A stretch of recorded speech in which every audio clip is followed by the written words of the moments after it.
Hi everyone, it's Ian from DIY Home and Gardening over at the allotment today, and just doing a little bit of kind of DIY type stuff that you can obviously use in the allotment or carry over to your home garden. So around the site I've got some fencing all the way around. The only section I haven't got anything is by this point here, my entrance. So my plan is to build a really simple gate and get that done.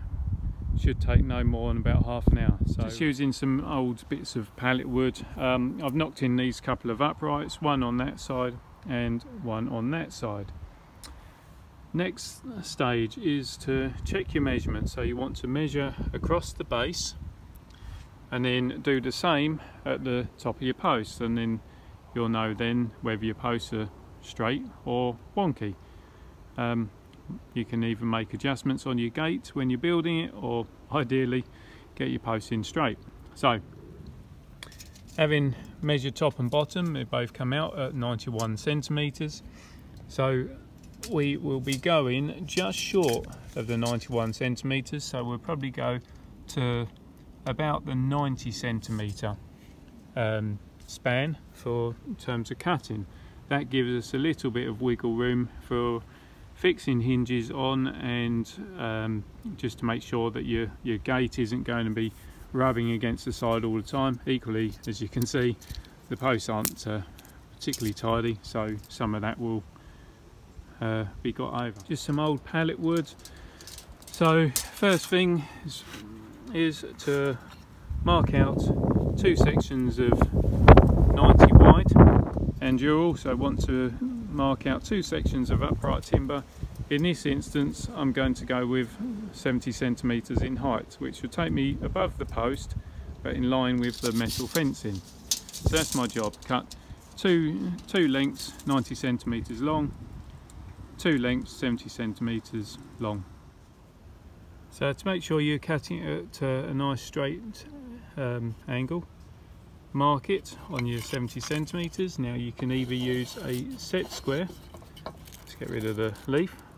You can either use a set square like so, and that will give you a nice straight line across that is 90 degrees angle to the face of the wood, or you can use the saw. Exactly the same method. So all saws show you a couple of basic angles on there, so you can set it up so that this section is tight against the wood. That gives you a 90-degree angle across that way. Right then, so got the two sides cut, got the base and top cut. Now to cut the metal. So again, this is just some old steelwork that has been left around the site, so I'm going to use the same again, and all I'm going to do, just line it up so that it's going to be level with the sides ish, and then cut it down to the nearest section. So for this I'm just going to cut down these three sections here, and then I'll nip along with the snips and just level it up so it's the same height essentially as the frame will be. So let me just get that done, and then I'll show you how it's going to be fixed. Right, that's the metalwork cut, and all we're going to do is we are just going to take out these side panels, position the metalwork so it's fairly lined up. Hasn't got to be exact. If any of you have seen my other DIY stuff, you'll know that this is not well, it's not going to be finished the same way as my other projects, let's put it that way. So we'll just get it ish, lined up ish, and you'll be able to see that we've sandwiched it between this sort of top and bottom panel and then the sides, and that will just stop it moving. So pick your first point of starting, and you just want to get it lined up so it's square across here and down the side. put one screw in to that corner. That's all you're going to do to start with. So having put your first screw in, you can then position this board so that it then comes flush with this. Having got this side level and the base level, we're just going to put one screw into this corner as well. And again, that's all we're doing. So we've got one screw in there, one screw in here. Now, if you've got a set square to hand, that's handy. If not, then you can always use the saw again to work out your right angles. So you can then lay your set square on here, and from having that nice and tight onto there, you'll then be able to see if that bottom panel is out of alignment. So here we can see that there's a slight gap, so that means the bottom piece of wood will have to shuffle up. And once it's in position, you can then put a second screw into here, knowing that this is nice and square. You'll notice I put the screw in the opposite corner to the original one, so that by having the two on opposite sides, it will stop that bottom piece of wood from moving. So we now know that bottom piece is a right angle to this top section, and we can then go on and fix this side to that bottom, and once that's done, we repeat the process until we've got a gate frame that is totally square. Having screwed all four corners together, you can check that the frame is actually square by measuring from corner to opposite corner to give you your reading, and then if you then measure from the opposite corner to opposite corner, that should give you exactly the same reading. In this instance, thankfully, it does. So having just sort of done basic fixing, I'm now going to put in another two screws into each section, so that will give us 4 in each corner, which will obviously keep it nice and secure. Right, so you can see the gates just kind of sitting there. Obviously now it needs to be secured to the post. These might look a little bit over the top, but they're just some old hinges that I had left in the shed at home, and again got an old clasp or locking bit that I use on the other side. So next job, just to secure your hinges in position, if you do it onto the post first and then secure it onto the gate second, that way you know that these hinges are going to be in the correct spot, and you can move your gate up or down accordingly.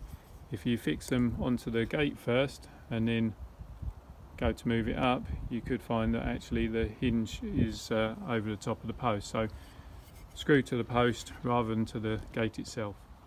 As I now have both hinges on, it's worth noting that obviously this is sitting lower than where I want it to finish to. Little tip or hint, whatever you want to call it, you got some offcuts of wood, then slide those into position, or something of equal height into rough position, and then you'll be able to gradually work it up to the correct height. Once you've got the first section screwed in, you can then pull them away. So we can see that I'm a little bit low still, so I just need to get another sliver of wood in there, and then I can then secure this first hinge onto the frame. So having packed up the base with another little bit of wood, I'm pretty happy with how that's sitting.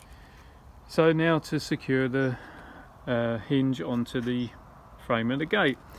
Temptation is always to pull the gate nice and tight and then secure it, but actually you want to leave a slight gap, you know, 3-4 millimeters, something like that, and secure it that way. So you should have the edge of the hinge level with the framework of the gate. That gives you enough movement then that it's not going to snag every time you try and open it. So let's get some screws in there. If you do need a hand, then this is probably the point at which you'll need a hand. But I would say get your first one in at this top point, and then once you've got it hanging on one, you can then secure the very bottom one and then infill with the other screws. So let me get going. So you can see that we've got the top screw in there and the bottom one in place, so that gives us a fairly tidy looking space. You need to remember that you've got to fill every one of these holes with a screw, as that's what's going to give the hinge the strength. It's also worth considering that you might want to put another piece of timber in this side, so that if you have your screws sticking through, they're not going to be caught every time. I am going to measure a section and just do that. Again, I just got an offcut of pallet, so I'm just going to cut a small infill that will span those distances. Having fitted the gate, it's worth pointing out at this point that you should probably have a look at your soil levels, as what's the point of putting a gate on if you've then got a massive gap underneath. So you can see I've just sort of, well, pulled some of this fresher soil down and kind of get it level with the paving slab, and in that way, as the gate comes over, you're not going to have any large gaps, certainly not large enough that a rabbit can get underneath. So with the soil prepped and the gate hung, the only job left to do is to put your bolt on. So again, just find your position as to where you're going to put it, secure that. Once that's in place, then you can secure the side section. So let's just get that done. Bolt section on. Now, what's the easiest way to get this in place? Well, it's quite simple really. Have your bolt out, just put it in a locked position, and then you can get this so that it's going to be positioned nice and accurately. Whack a couple of screws in and hey presto, job done. Okay, all finished. Bolt in place, all hinged up, job done. And yes, in about half an hour that was done. Obviously that included filming time, but yeah, roughly about half hour. So that's it. How to make a nice simple gate for your allotment. So thanks for watching. Hope you found the video of use and interest. Like I say, it's not my usual sort of precision type workmanship, but it's for the allotment. Doesn't really matter. It's not to keep people out, it's to keep rabbits out. So unless they are Peter Rabbit, I think they're not going to be able to get in that. So yeah, thanks for watching. Any questions, messages, please send them over to me. It's always good to hear from you. If you like what I'm doing, then please subscribe to the channel. Don't forget to hit that reminder button so you don't miss out on all the future videos that I'm doing. And I always say it, but you know, we're still got bags of time, bags of jobs to do. So get out in the garden, or you know, do your seed sowing or planting indoors or cuttings, and just have fun doing it. And till next time, one day you go, and see you soon. Bye for now.